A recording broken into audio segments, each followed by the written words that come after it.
apakah sebenarnya kebijakan ini akan berimpact atau memberikan dampak baik terhadap rakyat Indonesia dalam jangka pendek maupun dalam jangka panjang? Menurut pendapat pribadiku, ini sebenarnya bukan kebijakan yang baik ya secara ekonomi, secara bisnis, dan juga impact terhadap masyarakat. Alasan pertama, pekerja-pekerja. Yang perlu kita bahas, yang paling penting adalah pekerja-pekerja dari perusahaan swasta itu sendiri, dari Shell dan BP.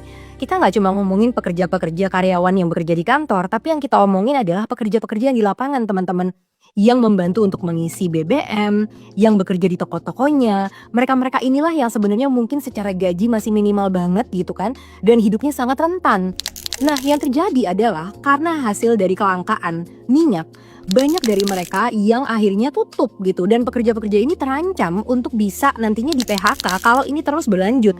Karena secara perusahaan mereka itu kan memang berfungsi untuk mencapai profit yang sebesar-besarnya, karena memang itu adalah nature gitu atau alami lah dari sebuah perusahaan.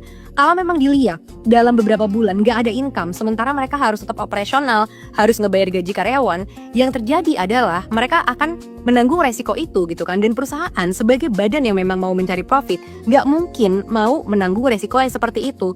Sehingga kebijakan ini itu mengancam teman-teman kita yang bekerja di SPBU swasta, teman-teman. Dan bahkan udah kita lihat ya, dalam kenyataannya banyak dari mereka yang akhirnya jualan minuman, jualan teh, jualan produk-produk yang harusnya bukan minyak yang seharusnya mereka jual.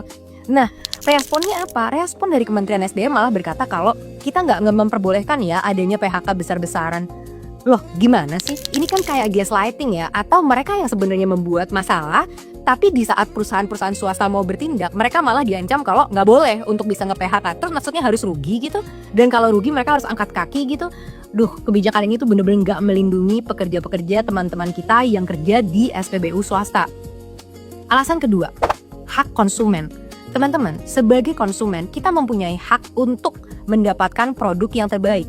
Kalau memang kepercayaan dari masyarakat itu masih rendah terhadap produk-produk dari Pertamina karena pernah ada dugaan yang terjadi itu, kita sebagai masyarakat berhak dong untuk mendapatkan kualitas yang kita mau.